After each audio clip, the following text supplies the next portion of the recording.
symbol that you see has a historical, emotional, profound meaning and memory in my heart. Everything that's done here is done for a reason.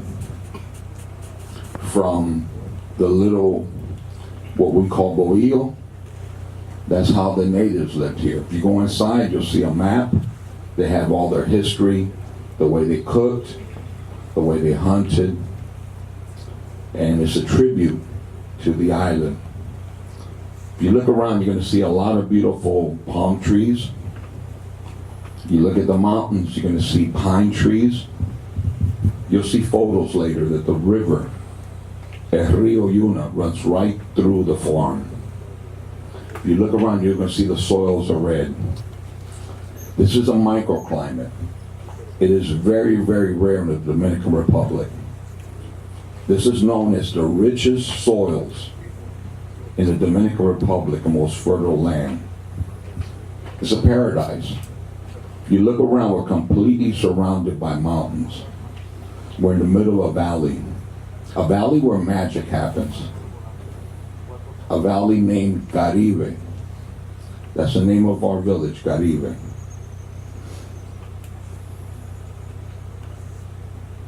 It's just so beautiful here and peaceful. You can feel God's breath. As the tobacco leaves rustle in the air, you just feel it. There's something very magical about Caribe. But it's not about cigars alone, it's about the people. And one of the things that we're going to have an opportunity to see is to see the Cigar Family Charitable Foundation and see how a community where children at the age of 6, 7 years old, they were looking for work so they could eat that day. There were no schools in this community. There was no running water, no electricity. Everything that you see, from every palm tree, every design, everything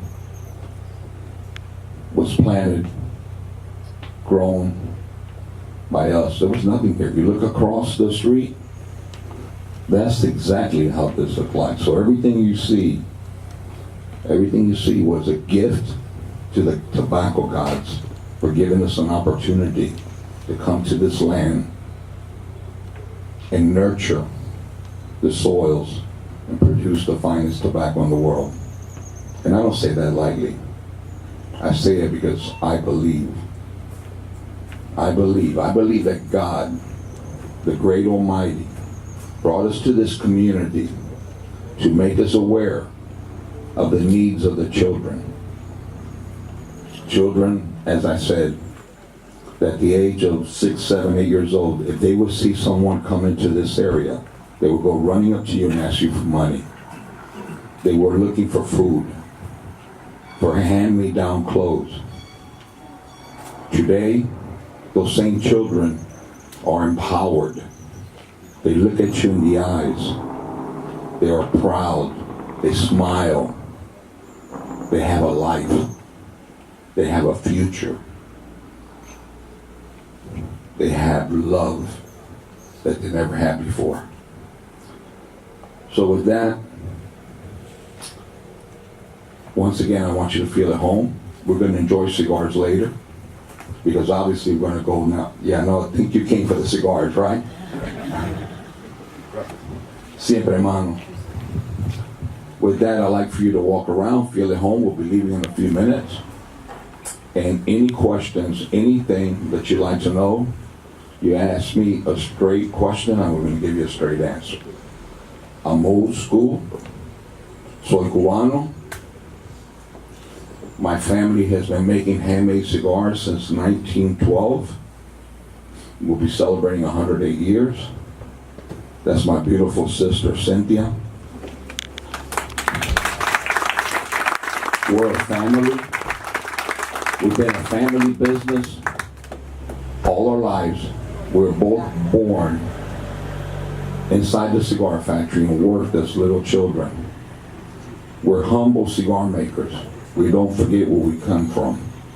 I was born in a little wooden house with a tin roof in a Cuban community.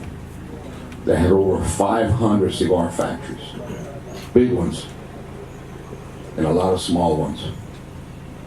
A community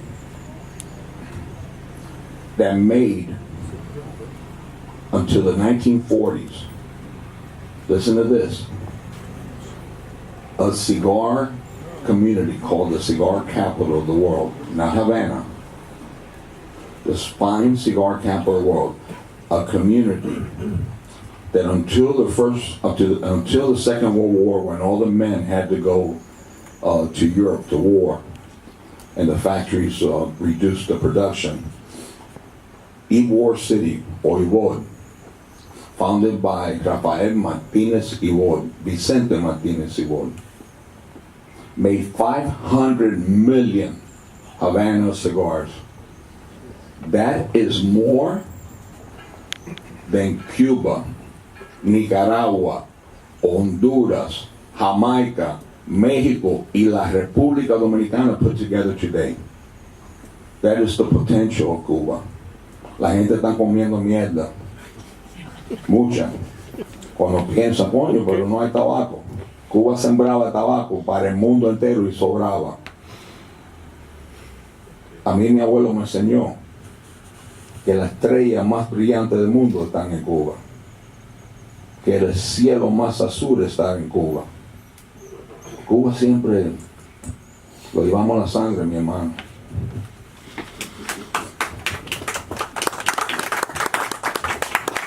But we're not in Cuba. We're in the beautiful island of La República Dominicana, where you'll see many children without shoes, but you won't see the first child without a smile. This is the most beautiful, loving island in the entire Caribbean. You probably witnessed that. Children with smiles, people with smiles. People are happy. It's a beautiful country. And my colleagues from Cuba who grow tobacco and know tobacco. Tobacco, it's like grapes. In many ways, is an agricultural product. You know, there are wines and there are wines. But we got Fabian somewhere around here, who's an expert. Ciro, the president of Fuente Cigar in the back. At one time, if it wasn't a French Bordeaux from one of the famous chateaus, it was not considered world-class wine. Today, the consumer is much more sophisticated. They have information from the internet, from the press. Their palates are much more advanced. Today is not only men who enjoy cigars. To me, the most essential thing is to see a woman with a big Robusto in her mouth. It's beautiful. Women enjoy cigars along with men. And this is a great island. And just like at one time the wines were only found, the great Bordeaux, Chateaus, today you have great wines from Italy, from Tuscany, from Spain, Argentina, Chile, New Zealand, everywhere around the world. Tobacco.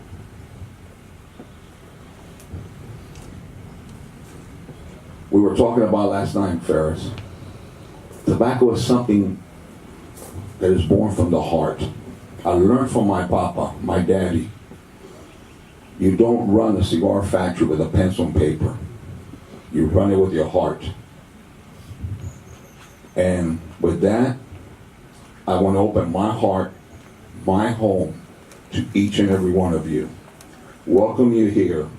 Colega, el aroma del tabaco de Cuba es único. El tabaco de Nicaragua, unique also. Very woody, very spicy, a little bit dry, a little bit harsh. El tabaco dominicano, el más dulce, the sweetest tobacco in the world. The sweetness of the Dominican tobacco is unique. What would happen? Because people consider us like winemakers. They look at us because they get confused because of the agriculture aspect. But we're not winemakers. We're more like chefs. Because instead of there's thousands and thousands and thousands of winemakers. Cigar makers, families, you go count them in one hand. Very few of us left. And the difference is, making wine is pretty easy. Grow the grapes, crush the grapes, take out the juice. Here's a man that makes pork. Ask him. Look how wealthy he's become. Done very well. It doesn't cost you anything. Just squeeze the grapes, take it out, put it there, age it a little bit. Give me a bottle. I'm waiting for it. But we're like chefs. We're blending solids. Solids, not liquid. You put liquid together, it becomes uniform, becomes one. But with solids, it's like cooking. A little bit of salt, a pinch of pepper, a little bit of garlic, Italiano, garlic, a little bit of olive oil, a little bit of parsley, white pepper. This is what gives you the dimensions, the flavors, the interest in cigars.